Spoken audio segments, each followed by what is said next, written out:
Cole Whitfield was 43 years old, and until that September, he believed he had two things that mattered: a father who loved him and a wife who did the same. He was a civil engineer, steady, principled, the kind of man who caught million-dollar mistakes quietly and never needed the credit. When his father George died and left behind nothing but a small house and an old Ford truck, Cole grieved the way humble men grieve, without spectacle. Then George's estate attorney handed him a folder, and Cole discovered his father had secretly built a billion-dollar empire and never told a soul. 3 days later, someone ran a red light and hit his truck at full speed. Cole survived, but lying in that ICU bed, bruised, bleeding, and completely still, he made the coldest decision of his life. He would let his wife believe he was dying. And when she leaned down and whispered into his ear, believing no one could hear her, Cole learned exactly who she was and exactly what she had done. What happened next, she never saw coming. Before we jump into the story, comment where in the world you are watching from and subscribe, because tomorrow's story is one you need to hear. The September heat pressed down on the mourners like a heavy blanket, making Cole's dark suit feel even more confining than it had that morning. He stood at the edge of his father's grave, watching as people began to drift away from the service. The sound of their footsteps on the dry grass seemed unnaturally loud in the heavy afternoon air. George Whitfield's grave was simple, just like the man himself had been. No elaborate headstone, no fancy engravings, just clean, precise lettering on Georgia granite. Cole could almost hear his father's voice. "What's the point in making a fuss about it?" He felt Nadia shift beside him, her black dress rustling. Without looking, he knew she was checking her phone again. She'd been doing it throughout the service, quick, furtive glances when she thought no one was watching. 2 days ago, she'd asked about George's will for the second time, her voice carefully casual. "I just want to make sure everything's taken care of," she'd said, arranging her face into an expression of wifely concern. "You know how these things can get complicated." Cole remembered nodding, telling her what he believed was true, that there probably wasn't much beyond the house and whatever savings his father had managed to put aside. George had lived simply. 5 work shirts he rotated with military precision. The old Ford pickup he refused to replace, even when the transmission started giving him trouble. Sunday calls to Cole, always at 7 p.m., never missing once in 20 years. The remaining mourners were clustered in small groups now. Miss Ora, who had found George, stood with Aunt Paulette near the cemetery gate. They kept glancing in Cole's direction, their faces heavy with concern. A few of George's neighbors talked quietly among themselves, sharing stories about the man who would show up unasked to fix their porches, their fences, their loose shingles. A man Cole didn't recognize approached through the thinning crowd. His dark suit was expensive but understated, his manner professionally somber. "Mr. Whitfield?" The man extended his hand. "Preston Ware. I was your father's estate attorney." Cole shook his hand automatically, noting the firm grip, the direct gaze. Estate attorney. The words seemed incongruous with everything he knew about his father. "I'd like you to call my office at your earliest convenience regarding your father's estate." Ware produced a business card, cream-colored and understated like his suit. "There are matters we need to discuss." Cole took the card, its weight somehow significant in his fingers. Before he could respond, Nadia stepped forward, a manila envelope in her perfectly manicured hands. "Cole." Her voice was steady, practiced. "I'm sorry. I've been sitting on this for a while. I didn't want to do this today, but my attorney said waiting any longer creates complications." The envelope felt heavy, despite containing only a few sheets of paper. Divorce papers, filed, signed, dated. The letters seemed to swim before his eyes for a moment, before snapping into sharp focus. He looked at his wife. 8 years of marriage condensed into this single moment. She met his gaze without flinching, which somehow made it worse. There was no guilt there, no hesitation, just calm calculation. Cole slipped both items, the business card and the divorce papers, into his jacket pocket. The fabric felt too thin to contain the weight of what they represented. He turned back to his father's grave, aware of a vast shape forming in his mind, something huge and dark, whose edges he couldn't quite make out yet. The drive home was silent. Cole kept his eyes on the road, his hands steady on the wheel. Nadia sat beside him, perfectly composed, as if she hadn't just detonated their marriage at his father's funeral. He maintained basic courtesy, held the door when they arrived home, asked if she wanted coffee, responded appropriately to her careful attempts at conversation. Later, lying in the spare room he'd quietly moved into 2 weeks ago when George died, Cole stared at the ceiling. The business card and the envelope lay on the nightstand, their presence like a pulse in the dark room. One decision crystallized in his mind with the clarity of his father's Sunday phone calls. Before he did anything else, before he even looked at those divorce papers, he would meet with Preston Ware alone. The morning sun cast long shadows across the driveway as Cole backed his car out. He'd told Nadia he needed to handle some administrative paperwork for his father's estate, a simple truth that revealed nothing of his actual destination. She'd nodded, barely looking up from her coffee, already absorbed in her phone. Downtown Macon was quiet this early. Cole found Preston Ware's office easily. A well-maintained brick building with discreet signage, the kind of place that spoke of old money and quiet influence. The receptionist led him to a conference room where fresh coffee and water waited on a polished table. Preston Ware entered precisely on time, carrying a leather portfolio and the same composed demeanor he'd shown at the funeral. He sat across from Cole and placed his hands flat on the table. "Before we begin," Ware said, "I want you to understand that what I'm about to share may be overwhelming. We'll take it at whatever pace you need." Cole nodded, noting the careful choice of words. "I appreciate that. Your father's estate," Ware began, opening the portfolio, "is valued at $1.2 billion. Cole's coffee cup stopped halfway to his mouth. He set it down slowly, the gentle click against the table abnormally loud in the sudden silence. "I'm going to say that again," Ware continued, his voice steady. $1.2 billion. Cole found himself studying the grain of the conference table, tracing its patterns while his mind attempted to process the number. "How?" The word came out, barely above a whisper. "Over 40 years, your father assembled an extraordinary portfolio." Ware began laying out documents. Commercial real estate across 3 states, Georgia, Alabama, Mississippi, agricultural land bought during downturns, private equity positions in regional companies, all of it structured through a network of LLCs that kept his name out of public records. Cole looked at the documents, property deeds, corporate filings, bank statements. The numbers were real, concrete. His father's quiet empire laid bare in black and white. "Why didn't he ever—" Cole's voice trailed off.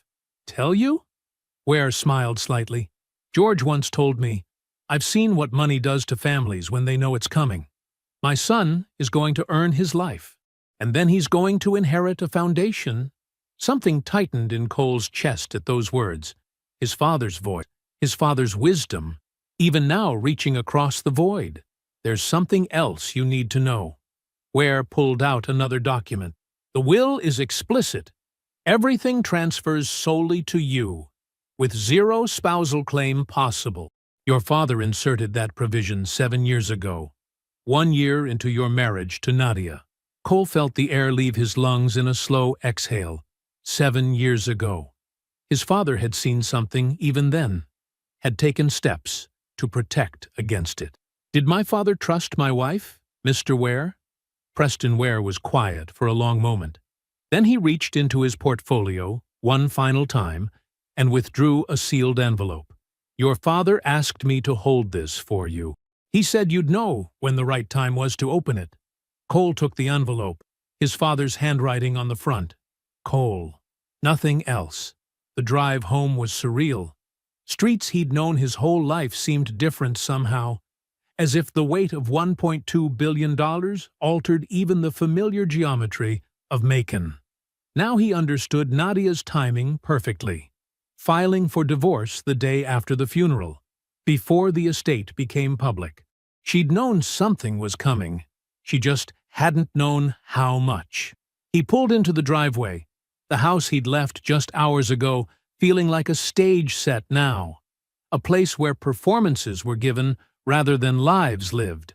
Nadia was in the kitchen when he came in. How did the paperwork go? Her voice was carefully modulated, interested, but not too interested. Fine, he said. Just administrative things. He managed a small smile. I'm going to rest for a bit. Upstairs, in the spare room that had become his sanctuary, Cole sat on the edge of the bed and looked at the envelope. His father's handwriting seemed to pulse slightly in the afternoon light. He broke the seal carefully and unfolded the pages inside. He read it once, quickly, then again, slower. By the third reading, his hands were completely steady, though everything else in the world had shifted on its axis. Cole sat in his childhood bedroom, the familiar space now feeling both comfort and witness as he unfolded the 4 pages of his father's letter. The afternoon light slanted through the window, catching dust motes in its beam, as George's neat, measured handwriting began to speak. Son, the letter began, if you're reading this, then certain things have already been set in motion that I hoped would never come to pass. What follows will be difficult to hear. Take your time with it. Remember who you are. Cole leaned back against the headboard, the same spot where he'd studied for engineering exams years ago, and let his father's words wash over him. George explained how, 18 months earlier, he'd noticed something that didn't sit right. Nadia had been making inquiries about his business holdings, careful, distanced inquiries through third parties that were clearly designed to avoid detection, the kind of moves that spoke of calculation rather than curiosity. I hired James Morton, George wrote, a private investigator I've known for 20 years. I asked him to look carefully, and what he found confirmed everything I'd been feeling, but couldn't prove. Cole's chest tightened as he read about Derek Okafor, a mid-level real estate developer who'd been in contact with Nadia for over 2 years. Their meetings were careful, professional on the surface, coffee shops in Atlanta, business lunches that could be explained away. But the pattern was clear to anyone who knew what to look for. Derek Okafor has done this before, George's steady handwriting continued. He identifies wealthy targets, cultivates relationships with family members, usually spouses, positions himself to benefit from whatever financial disruption follows. In Charlotte, 5 years ago, he did the same thing to a woman named Beverly Okafor. Cole sat up straighter, reading the next part twice to make sure he understood it correctly. Beverly Okafor is still legally his wife, George wrote. He never formally divorced her. He simply moved on when the operation was complete, leaving her financially devastated. I have included Morton's full report, with documentation, in the envelope Preston is holding for you. But you need to understand this now. The woman you married has been planning something with Derek Okafor for at least 2 years. The only reason they haven't moved yet is because they don't know the full scope of what's available to move on. The letter continued with quiet precision, laying out dates, meetings, patterns of behavior that George had documented. Then the tone shifted, became more personal. I tried to protect you by not telling you this sooner, George wrote. I believed that telling you would hurt you in a way you weren't ready for. I may have been wrong about that, but I am not wrong about this. That woman does not love you. She loves what she believes you are worth, and she does not yet know what you are actually worth, which means you still have time. Cole read the final paragraphs twice more, his father's voice so clear he could almost hear it in the quiet room. You are more than they believe you to be, more than I perhaps showed you. Build what is yours and let nothing diminish it. Not grief, not betrayal, and not the smallness of people who could not see you clearly. With hands that had grown steadier with each reading, Cole folded the letter carefully and placed it in his jacket pocket. He stood for a moment, looking at himself in the mirror above his old dresser. His face showed nothing of what he'd just absorbed. Good. He went downstairs to find Nadia preparing dinner. A normal evening ritual that now felt like watching a play he'd seen too many times to believe anymore. He helped set the table, made appropriate small talk about his day, watched her perform the role of concerned wife with the same precision she'd always shown. When she went to check on something in the kitchen, Cole took out his phone and called Aunt Paulette. His father's sister answered on the second ring. "Cole, are you all right? I need to see you tomorrow morning," he said quietly. "It's important." There was a slight pause, then, "Come at 9. I'll make coffee." "Thank you." He ended the call just as Nadia returned with the serving dish. Looking across the table at her now, Cole felt the last 8 years of marriage dissolve like smoke. All the moments he'd believed were real, all the times he'd defended their connection to others who'd seen what he hadn't. In their place settled something colder, cleaner, and infinitely more useful. Absolute clarity about what needed to be done. He passed her the salad bowl and smiled politely when she thanked him. Tomorrow would begin something new. Tonight was for observation, for noting every detail of her performance, now that he finally recognized it for what it was. The morning sun cast long shadows across the cracked pavement of Miller's Diner, a faded establishment just outside Macon, where truckers and early risers found refuge in bitter coffee and heavy breakfast plates. Cole chose it deliberately. Neutral ground, away from familiar eyes. Aunt Paulette was already there when he arrived, seated in a corner booth with 2 steaming mugs waiting. She stood to hug him, her embrace carrying the weight of everything they hadn't yet said. "You read the letter." Not a question. Cole nodded, sliding into the booth across from her. "I need to hear everything you know." Paulette wrapped her hands around her coffee mug, her rings catching the morning light. "George told me about the investigator 18 months ago. He needed someone to know, to verify he wasn't seeing things that weren't there. I watched that woman at family dinners for 2 years, Cole. Watched her ask careful questions about George's business interests, about his health, about his plans." She reached into her bag and pulled out a thin folder. "These are copies of some of Morton's reports. George gave them to me for safekeeping. The meetings with Derek Okafor, always just professional enough to explain away. The pattern of inquiries through third parties about George's holdings, the way she started paying attention to his medication schedule last year." Cole felt something cold settle in his chest. "His medication?" Paulette's face tightened. 6 weeks before George died, Morton reported overhearing a conversation between Nadia and Derek at a coffee shop in Atlanta. They were discussing George's age, his declining health, specifically the heart medication he'd started taking. The tone was, she paused, choosing her words carefully, clinical, like people discussing a timeline. Neither of them said the word aloud. They didn't need to. Cole drove home alone, his father's old Ford eating up the miles as his mind processed everything Paulette had shared. The morning light had turned harsh, the kind of glare that makes you squint even behind sunglasses. He was 20 minutes from home when it happened. The black SUV ran the red light at the county intersection, moving fast, too fast for reaction time. Cole saw it in the fraction of a second before impact. Dark paint, tinted windows, aimed directly at his driver's side door. The crash was deafening. Metal screamed against metal. Glass exploded inward. The world spun in a kaleidoscope of light and shadow before everything went black.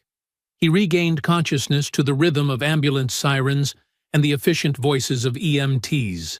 Pain radiated from his ribs. Something warm trickled down his face from above his left eye. But he was alive. Somehow. Impossibly alive. Later, he would learn why. George had reinforced the Ford's door panels years ago, a quiet modification that saved his son's life. Even in death, his father's foresight was still protecting him. The hospital lights were too bright. Doctors spoke in measured tones about monitoring for brain injury and internal bleeding. The next 48 hours are critical, they said. We need to watch for signs of increased intracranial pressure. Cole lay in the ICU bed, letting their words wash over him as his engineer's mind assembled the pieces. The accident's angle, precisely targeted at the driver's door. The speed, calculated for maximum impact. The timing, days after his meeting with Preston Ware about the estate, a meeting Nadia didn't know about but someone watching him would have noticed. This wasn't random. This was architecture. In that moment of clarity, Cole made his decision. He regulated his breathing into the shallow rhythm of unconsciousness. He let his face go slack, his body completely still. When the nurse came to check his vitals, he gave no response to her gentle attempts to rouse him. 2 hours passed in that practiced stillness before he heard the distinctive click of heels on linoleum. Nadia's voice carried down the hallway, the perfect pitch of devastation, as she spoke to the attending physician. "How bad is it? When will he wake up?" "We're monitoring closely," the doctor replied. "The next 48 hours will tell us more about the extent of potential brain injury." Cole remained motionless as Nadia entered the room. He tracked her movement through sound alone, her heels crossing to his bedside, the soft rustle of expensive fabric as she sat in the visitor's chair, the carefully timed catch in her breath that any observer would read as barely contained grief. He waited, every muscle held in perfect stillness, as his wife began her performance for the benefit of the hospital staff. The steady beep of the heart monitor filled the ICU room as Nadia's heels clicked across the floor. Cole kept his breathing shallow and measured, his face completely relaxed despite the sharp pain in his ribs. Through his closed eyelids, he sensed the fluorescent lights and could track Nadia's movement by sound alone. "Oh, baby." Nadia's voice carried the perfect note of distress. "What happened to you?" A nurse moved efficiently around the bed, checking IV lines and monitors. "His vitals are stable," she assured Nadia. "The doctor will be in shortly to discuss his condition." "Thank you," Nadia replied, her voice thick with practiced emotion. Can I just sit with him?" "Of course. Press the call button if you need anything or notice any change." Cole tracked the nurse's footsteps as she left the room. The chair beside his bed creaked softly as Nadia settled into it. She took his hand, her grip careful, mindful of the IV line. Her wedding ring felt cold against his skin. For several minutes, she maintained her vigil in silence. The nurses passed by at regular intervals, their shadows briefly darkening the doorway. Nadia would squeeze his hand whenever they passed, a small gesture for their benefit. Through it all, Cole kept his body completely still. The pain in his ribs had settled into a steady throb, but he didn't allow even a flicker of discomfort to cross his face. He had learned patience from his father, the ability to remain motionless and wait for what needed to reveal itself. Finally, the floor went quiet. The nurse's station chatter dimmed. The last set of footsteps faded down the hallway. The chair creaked again as Nadia leaned forward. Cole felt her breath against his ear, warm and intimate, a grotesque parody of affection that made him want to recoil, but he remained perfectly still. "I know you can't hear me," she whispered, her voice barely above a breath, "but I need to say this because I've been carrying it, and I need it to be somewhere outside of me." She paused, adjusting her position slightly. "Derek's man wasn't supposed to leave so much evidence. We're going to have to deal with that. But you're not going to make it, baby. The doctors just don't know it yet." Her hand tightened almost imperceptibly on his. "And when you're gone, everything your father built, everything you never even knew enough to protect, is going to come to me as your wife. Because I filed before the estate was made public. Because I planned this better than you could have imagined. The monitor continued its steady beeping. Cole focused on maintaining the same shallow breathing pattern, even as rage and clarity crystallized inside him with equal force. "You were never going to be what I needed," Nadia continued, her whisper taking on an almost gentle tone that made it worse somehow. "I'm sorry it had to be this way. But this is the way it had to be." She pulled back slowly. Cole heard the soft rustle of fabric as she straightened her blouse. And then, with perfect timing, she began to cry. Soft, controlled sobs that coincided exactly with the return of footsteps in the hallway. "Mrs. Whitfield?" The nurse's voice was sympathetic. "Can I get you anything?" "No, thank you," Nadia managed, her voice breaking just enough. Seeing him like this, I understand. Try to stay hopeful. These first 48 hours are critical, but he's stable." Cole remained motionless as the conversation continued around him. Every word, every inflection, every calculated pause in Nadia's performance was being catalogued and stored.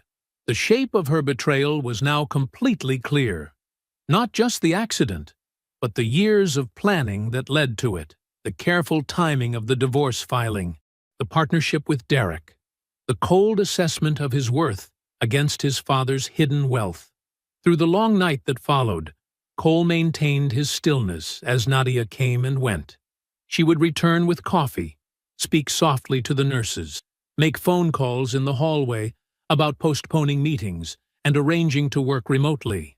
Every action precisely calibrated to appear as a devoted wife facing possible tragedy. He captured it all in his mind. Her words, her composure, her performance. For the next 40 hours, he would remain in this state of practiced unconsciousness, gathering every detail he needed. The pain in his ribs became secondary to the clarity of purpose that now filled him. His father had taught him patience. Nadia was about to learn exactly what that patience could build.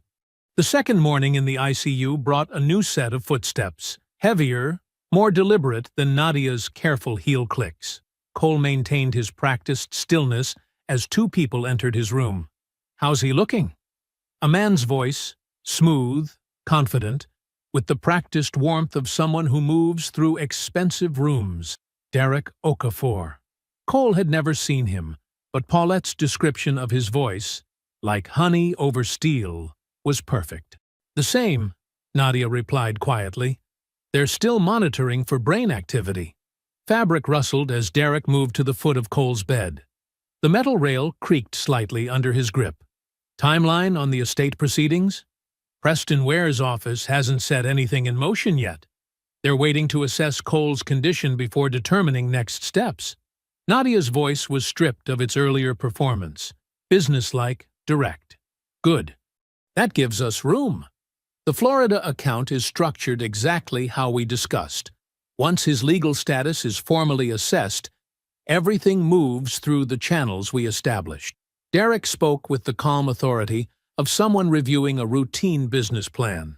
"The driver's being handled. My contact confirmed he's across state lines, and the vehicle's been properly disposed of. And the accident report? Clean. Local jurisdiction. Overworked department. They'll process it as a standard traffic violation, especially given the location." A pause. "You're sure about the will?" "I saw the envelope Preston gave him at the funeral. Cole never had time to review anything before." Nadia's voice trailed off. "The filing date on the divorce papers establishes my position clearly. Once he's declared..." "Let's focus on immediate priorities," Derek cut in smoothly. "I'll have Marcus run the account verification tomorrow. Keep everything moving exactly as planned." Their voices dropped lower, discussing technical details about wire transfers and LLC structures. Cole memorized every name, every reference, every fragment of information they let slip. Derek's confidence was the particular arrogance of someone who had never faced real consequences, who mistook the absence of resistance for the absence of danger. They left after 20 minutes. Cole remained motionless through the rest of the day, through the night, through the steady rhythm of nurse checks and vital sign monitoring. On the morning of the second day, he opened his eyes. "Doctor!" The nurse's excited voice carried down the hallway. "He's conscious!" Cole blinked slowly, letting his eyes adjust to the light. He made his movements careful, groggy. When the doctor arrived, Cole answered questions with deliberate confusion. Yes, he remembered driving. No, he wasn't sure what happened after that. Nadia arrived within 30 minutes, her heels announcing her approach. Cole turned his head slowly toward the door. Her performance was flawless. The catch in her breath, the trembling step forward, the perfectly timed tears. "Cole!" Her voice shook. "Baby, can you hear me?" He reached for her hand, letting his movements be unsteady. "Nadia." She broke down, pressing his hand to her face. Cole maintained his own performance with equal precision. The grateful husband, overwhelmed with relief, focused only on recovery. He thanked the doctors earnestly. He asked simple questions about the accident. He did everything expected of a man who had just returned to consciousness with no memory of the impact or what followed. That afternoon, Aunt Paulette visited. Cole watched her face as she entered, watched the fraction of a second when her eyes met his, and he knew that she knew. She sat beside him without a word and took his hand. He squeezed once, deliberately. She returned the squeeze with equal purpose. They sat in comfortable silence. No words were needed. Paulette had known George better than anyone, had watched him build an empire through patience and precise action. She recognized that same patience in Cole's eyes now. The following day, Cole was discharged. He let Nadia help him into the car, accepted her careful attention at home, and spoke warmly about wanting to focus on healing their relationship. When she mentioned the divorce papers, he shook his head gently. "The accident, it's given me perspective. Let's not make any decisions right now." She agreed readily, visibly relieved. Her relief was not the emotion of a wife grateful for reconciliation. It was the relief of someone whose plan was back on track. The morning after discharge, Cole dressed carefully in work clothes. "I need to check in with my crew," he told Nadia. "Just briefly. They're handling a critical phase of the Thompson project." "Are you sure you're ready?" Her concern was perfectly calibrated. "Just a quick visit," he assured her. "I'll be back for lunch." He drove to the job site, parked in his usual spot, and took out his phone. 3 calls would set everything in motion. He looked at the screen for a long moment, thinking about his father's patience, about precision, about the weight that properly distributed structures could bear. Cole sat in his truck at the job site, the morning sun warming the dashboard. The familiar sounds of construction, the rhythmic thud of hammer strikes, the whine of circular saws, the beeping of equipment in reverse, created a steady background pulse. He looked at his phone for a long moment, organizing his thoughts with the same precision he applied to load-bearing calculations. The first call was to Terence Hill. They hadn't spoken in months, but that was their friendship. Time didn't dilute its substance. Terence answered on the second ring. "Cole? Everything okay?" "No," Cole said quietly. "I need your help, Terence, and I need you to hear everything before you respond." For the next 12 minutes, Cole laid out the sequence of events with careful detail. George's death, the hidden wealth, Nadia's divorce filing, the accident, and everything he had heard in the hospital room. He described the Florida LLC Derek had mentioned, the references to accounts and transfers. His voice remained steady, controlled. When he finished, Terence was silent for several beats. Then, "Give me 4 days. I'll need complete access to your banking records and any documentation you have of joint accounts with Nadia. You'll have it within the hour." "Cole?" Terence's voice had the controlled precision that meant he was already working the problem. "I'll find everything. Every dollar, every transfer, every shell structure they built. 4 days." The second call was to Detective Alonzo Price. Preston had given Cole his number with a specific note. when you need someone who understands both evidence and discretion. Price's voice was professional, measured. Cole relayed what he had heard in the hospital room, Nadia's whispered confession, Derek's discussion of the driver and the accident report, every detail that pointed to premeditation. Price listened without interruption. "I have a contact in the sheriff's department," Price said when Cole finished. "I'll pull the accident report and traffic camera footage from the surrounding intersections immediately. Give me 48 hours for the initial documentation. The driver? If there's a connection between the registered owner and either your wife or Derek Okafor, we'll find it. Vehicle forensics, phone records, financial trails, everything gets documented properly." The third call was to Preston Ware. Cole's voice was calm, deliberate. "I need the estate transfer completed immediately and with complete discretion. And I need to understand Nadia's legal exposure given what's emerging." Preston absorbed Cole's account of the hospital room revelations without visible reaction. "The estate is entirely protected. Your father's provisions were explicit, and the transfer documentation is already prepared. I'll begin moving everything through the established channels today." A pause. "Regarding criminal exposure, I'm sending you the contact information for James Morton. He's a criminal attorney I trust completely. Call him today." Cole ended the call and sat watching his crew work. The Thompson Project's foundation was taking shape. Each pour precisely timed, each structural element properly placed. He had always understood buildings this way, as systems where every component had to bear its designated weight. What Nadia had built was about to collapse under its own pressure. 4 days later, Terrence called. His voice was controlled in the way it got when he had found something that genuinely disturbed him. "Over 3 years," Terrence said without preamble, "she moved $94,000 out of your joint accounts. Small increments, carefully timed to avoid automatic alerts. Everything went through 2 intermediary accounts into a Florida LLC co-owned by Nadia and Derek Okafor." He paused. "The LLC has no actual real estate holdings, just outgoing transfers, including one wire transfer 18 months ago to a private security contractor in South Carolina, a man named Darryl Faust. The connection? Faust has a prior arrest for vehicular assault, and his name appears in the sheriff's accident report as the registered owner of the black SUV that hit you." Terrence's voice was very precise. "Cole, she paid for the attempt on your life with money she stole from your own accounts." Cole absorbed this. Then he called Price. "The traffic cameras," Price said immediately. "We have footage from 4 intersections. The SUV followed your truck for 11 minutes before impact. No braking, deliberate speed and angle.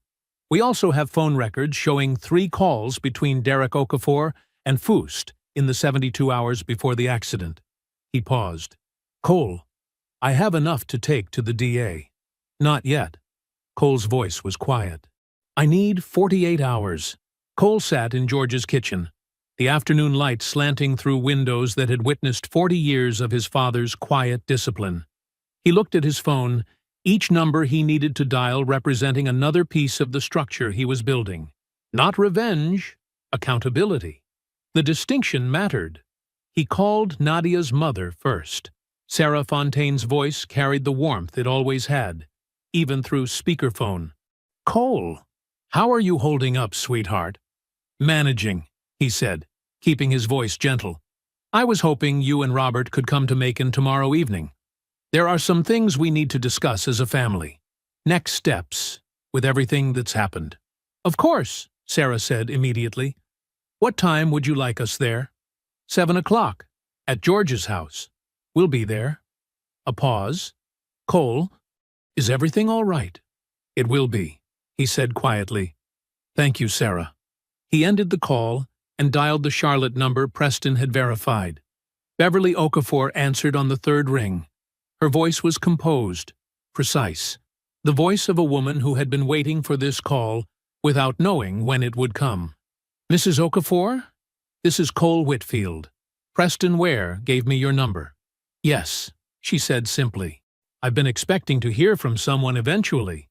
Derek isn't as careful as he believes himself to be." Cole listened as Beverly outlined what she had documented over the years since Charlotte. Bank records, text messages, patterns of behavior that matched exactly what George's investigator had found. She had been watching, gathering, waiting for the right moment and the right ally. "I can be in Macon tomorrow evening," she said. "I'll bring my attorney and my complete file." "Thank you," Cole said. "There will be a detective present." "Good." Beverly's voice carried the particular weight of someone who had held something heavy for a very long time. "It's time." Cole called Preston next, confirming what he already knew. The estate transfer had completed 6 days ago. Every account, every property, every holding was now legally and irrevocably his. Nadia's divorce filing, coming before the estate became public, had seemed clever to her. Combined with evidence of criminal conspiracy, it had become another nail in the legal coffin she was building for herself. The criminal attorney, James Morton, was equally clear. The divorce filing actually works against her position. She filed before knowing about the estate, which means she can't claim she was seeking her fair share of marital assets. And the conspiracy evidence makes any attempt to assert spousal rights fundamentally non-viable. Cole absorbed this, then made his final call of the afternoon. Nadia answered immediately. "Hey," he said, letting warmth enter his voice. "I was thinking, would you come to dinner at Dad's house tomorrow? Around 7? Being there? It helps me process everything." "Of course," Nadia said, her voice carrying the careful concern she had been performing since his discharge. "Whatever you need. Do you want me to bring anything?" "Just you," Cole said quietly. "Thank you." He ended the call and sat in the deepening afternoon light. Nadia would arrive tomorrow believing the estate was still in motion, believing she needed to keep him calm and cooperative just a little longer, believing she had planned for every contingency except the one sitting in this kitchen. She did not know her parents were already on their way to Macon. She did not know Beverly Okafor was boarding a flight from Charlotte, with a file containing 3 years of documented pattern. She did not know Detective Price would be on the porch with a case built strong enough to withstand any attorney's attempts to dismantle it. She did not know that Cole had spent 40 hours in a hospital bed building the most precise thing he had ever engineered: consequences. Cole stood and walked to the counter where he had placed the folder containing everything: bank records, traffic camera stills, phone logs, wire transfer documentation. He straightened it carefully, precisely, the way his father had straightened his work shirts every Sunday evening. Then he went upstairs to prepare the room where truth would finally have its moment. The next evening, at 6:55, Cole heard Nadia's car in the driveway. He straightened his jacket, checked that Sarah and Robert were seated comfortably in the living room, and walked to the front door. When he opened it, Nadia smiled, the same smile she had given him for 8 years. He stepped aside to let her enter. Nadia stepped into George's house with the practiced grace she had perfected over 8 years of marriage. Her heels clicked softly on the hardwood floor, the same floor George had swept every Sunday morning before his weekly call to Cole. She registered her parents' presence in the living room with only the slightest hesitation in her stride. A fracture of composure so brief most people would have missed it, but Cole noticed. He had spent 8 years watching her perform, though he hadn't known it was a performance until now. "Mom? Daddy?" Nadia's voice carried warmth and surprise in perfect measure. She moved to embrace her mother, the gesture fluid and natural. "I didn't expect you both here." Sarah Fontaine stood to receive her daughter's hug, her own movements slightly stiffer. Robert Fontaine remained seated, his hands clasped tightly in his lap, his eyes fixed on a point just past his daughter's shoulder. "Cole asked us to come," Sarah said quietly. "He said we needed to talk as a family." "Of course," Nadia said, turning to embrace her father, who stood reluctantly. "With everything that's happened, it's important we're all together." She smiled at Cole, the same smile she had given him thousands of times before. "This is thoughtful of you, bringing everyone—" "Sit down, Nadia." Cole's voice was not loud. It carried no anger, no theatrics, but something in its stillness made Nadia's smile freeze for just a fraction of a second. She sat on the couch beside her mother, smoothing her skirt with practiced precision. Cole remained standing in the center of the room. The evening light through the windows cast his shadow long across the floor his father had swept so carefully for so many years. He did not pace.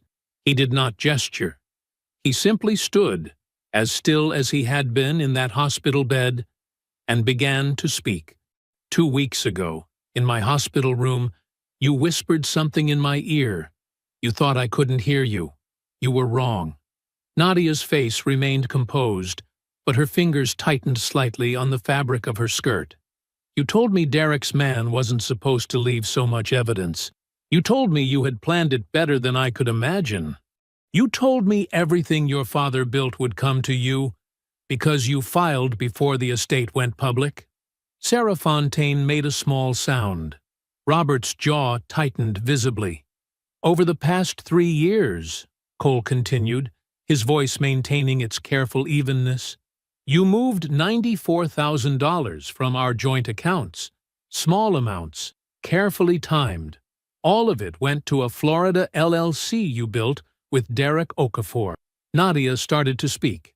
Cole continued as if she hadn't moved. "The LLC made a wire transfer to a private security contractor in South Carolina, a man with a prior arrest for vehicular assault, the same man whose name is on the registration of the black SUV that followed my truck for 11 minutes across 4 intersections before impact." He placed a thick folder on the coffee table. He did not open it. "I have everything, Nadia. Bank records, phone logs, traffic camera footage. The 22-minute call between Derek and the contractor the night before the accident.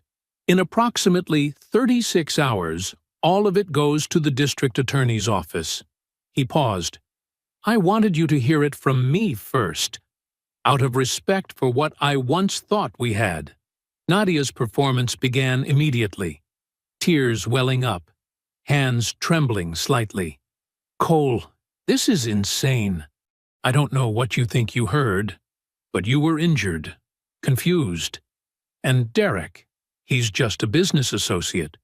You've always been so distant, so unavailable emotionally. I've spent years trying to reach you." Sarah Fontaine watched her daughter with an expression of dawning horror, not at the accusations, but at the precision of the performance she was finally allowing herself to see. Robert Fontaine sat in absolute stillness, his jaw clenched so tight the muscle visibly jumped. When Nadia finished, Cole spoke quietly. "You leaned over my hospital bed and told me Derek's man didn't leave enough evidence. You told me I wasn't going to make it. You told me you planned it better than I could imagine." The performance collapsed. Not dramatically. Nadia was too skilled for that. But something in her eyes went flat and cold, like a door closing. Cole walked to the front door and opened it. Detective Alonzo Price stood on the porch in a dark suit. Beside him was a composed woman in her 40s, Beverly Okafor, and a man Cole recognized as her attorney. "Beverly's attorney has already filed documents that freeze every account you and Derek built together," Cole said, his voice still quiet. "And Derek, who I understand you've been having trouble reaching, is currently being interviewed by 2 county sheriffs in Fulton County." He stepped aside, holding the door open. "Goodbye, Nadia." 8 months passed like water over stone, smoothing rough edges but leaving the foundation intact. George's house in Macon stood transformed. Cole had opened up the walls with careful precision, letting light pour through spaces his father had never imagined but would have appreciated. The bones remained exactly where George had placed them, load-bearing walls still carrying their original weight. But now sunlight streamed through new windows and doorways in ways that made the whole structure feel both older and newer at once. The old Ford sat in the garage, its reinforced door panel a quiet reminder of George's foresight. Cole drove it when he needed to think, when decisions required the specific kind of clarity that came from sitting behind the same wheel his father had gripped for decades. The legal consequences had fallen with the same precision Cole brought to every structural calculation. Darrell Faust, the contractor who drove the SUV, broke first. Faced with attempted murder charges and irrefutable evidence, he provided a complete statement within 48 hours. He named Derek Okafor as the man who hired him, detailed the $18,000 payment from the Florida LLC, and described the specific instructions about impact angle and speed. The money that nearly killed Cole had been stolen from his own accounts. Derek Okafor lasted 6 days before self-preservation overwhelmed whatever loyalty he thought he had. With Beverly's attorney freezing every account connected to the LLC and 2 counties investigating his business dealings, Derek made the calculation Cole had known he would make. He talked. His cooperation earned him a reduced sentence, 9 years in a Florida state facility, stripped of every asset Beverly's civil suit could reach. Faust received 12 years. He would serve most of it. Nadia's attorney spent 11 weeks trying to negotiate, approaching the DA's office 4 separate times with offers of cooperation. The DA declined each one. The evidence package Price had assembled was comprehensive enough to secure convictions without requiring Nadia's participation. Her trial lasted 9 days. The jury deliberated for less than 4 hours. The conviction was complete. Conspiracy to commit murder in the first degree, solicitation of murder, 3 counts of felony wire fraud, 1 count of felony theft by taking. At sentencing, the judge emphasized the premeditated nature of the conspiracy. Not a crime of passion, but a calculated multi-year operation designed to strip a man of his life and his inheritance simultaneously. 22 years. Cole wasn't in the courtroom for any of it. He received the verdict by phone from Price while reviewing scholarship applications at his father's desk. He thanked Price, set down his pen, sat quietly for a moment with the weight of 22 years, then picked up his pen and returned to the applications. There were 34 candidates for 12 spots in the first cohort of the George Whitfield Technical Scholarship at Macon Technical College. The infrastructure consulting firm Cole launched was seeded modestly. He wanted to build it the way George had built things, carefully and without spectacle. They landed a state contract in the 2nd month. Terrence came on as CFO, bringing the same precision to the books that he had brought to unraveling Nadia's financial web. 6 employees now, 2 more offers pending. Aunt Paulette bought a small house 8 minutes away. Sunday dinners became a tradition. She told stories about George that Cole had never heard, filling in the spaces of his father's life with details that made the man more complex and more admirable with each passing week. Nadia's father called once after the sentencing.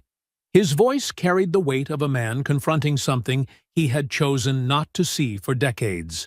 He apologized for his daughter's choices, for not seeing her clearly, for the years Cole spent in a marriage built on calculation rather than love.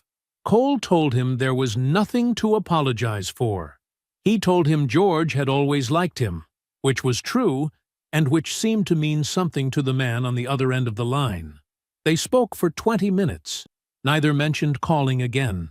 Some conversations are meant to close chapters, not open new ones. Now, on a quiet Tuesday evening, Cole drove the old Ford through Macon with the windows down, the air finally cooling after a long summer. He passed the intersection where the accident happened, the skid marks long since washed away. The corner looking like any other corner. He didn't slow down. The woman he met at the city planning meeting, an architect who had asked him, with genuine curiosity, if he ever slowed down long enough to enjoy what he was building, had texted earlier to confirm dinner. He smiled and replied, yes. He thought about his father as he drove, the quiet man who built an empire in silence and patience, and left it for his son like a letter that took a lifetime to write. The road stretched long ahead, beautiful in the evening light, and Cole Whitfield was exactly where he was supposed to be. I hope you enjoyed that one. Be sure to like the video and subscribe so you don't miss the next story. I've picked out 2 more for you that I think you'll really like.